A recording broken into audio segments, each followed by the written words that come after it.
to another episode of 5 Minutes with Jesus and Jesse. So a little life update. Yesterday I had surgery on excising the rest of the tumor that was left in my mouth.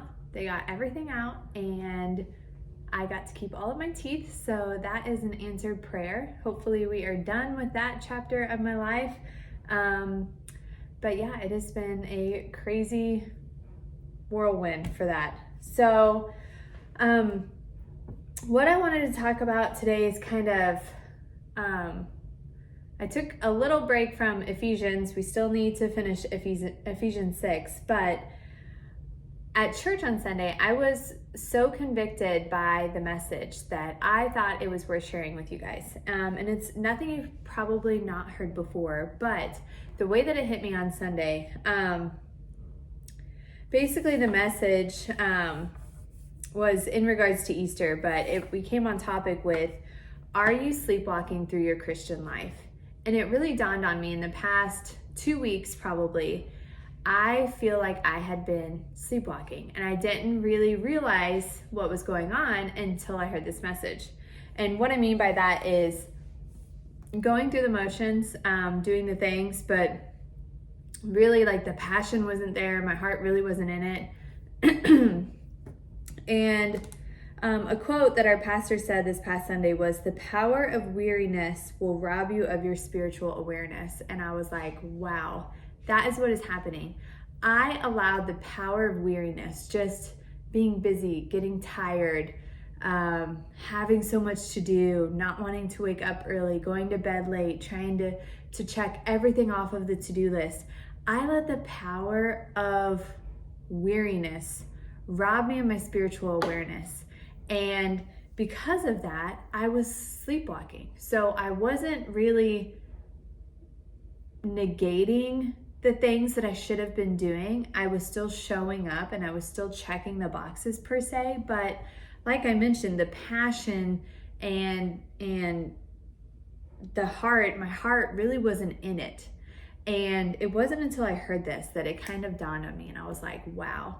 And another thing that was said, of course, that is just, if you're called to do something and you're not doing that thing that God called you to do, your disobedience is sin. So if I'm called to do things, I'm called to do these videos, I'm called to women's ministry, I'm called to show up and parent for my children every day, I'm called to be an example for my husband every day. If I'm not doing those things, then that disobedience is sin. So my sleepwalking, the power of weariness that led me off spiritual awareness, led me straight into sin, and I didn't even realize what I was doing.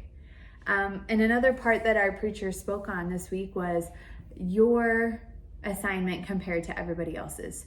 Your assignment is yours specifically. I can't be looking at somebody else's assignment. I can't be looking at what somebody else is doing. I can't be comparing my life and my assignment to anybody else. It is mine alone. And if I'm choosing not to do what God told me to do, that's sin. So I'm 2 days late on making a video. That was sin. Did I know I was gonna have surgery on Monday? Yeah. Did I plan to get this done before then? No. I was just sleepwalking my way through. Yep, I'll get it done. That's not what God's called me to do. So because of that, I was living in sin. And yes, I know that life gets busy and things come up, but you have to put priority on the assignment God has given you. Otherwise, you are being disobedient. And God is not going to call you to things that are comfortable. I think it was 2 weeks ago now, I spoke at Women's Night for the first time ever. I spoke about what was going on in my life with my teeth, similar to that episode that I shared with you guys, just in way more detail. And when I spoke that night, I said, God doesn't call you to the comfortable. He calls you to the uncomfortable. So those things that you really probably don't want to do, those are the things that God has called you to. That's probably your assignment. And in that, there's going to be growth. There's going to be stretching. But there's also going to be blessings. And there's going to be things that come out on the other side of that. And whatever you're called to do not fall victim to the power of weariness and sleepwalking. Wake up from wherever, whatever slumber you're in. Get back on assignment, get back in God's word, get back in his presence, in resting in him and abiding in him, and do what he's called you to do. He gave you an assignment, and we are all called to be obedient to his call.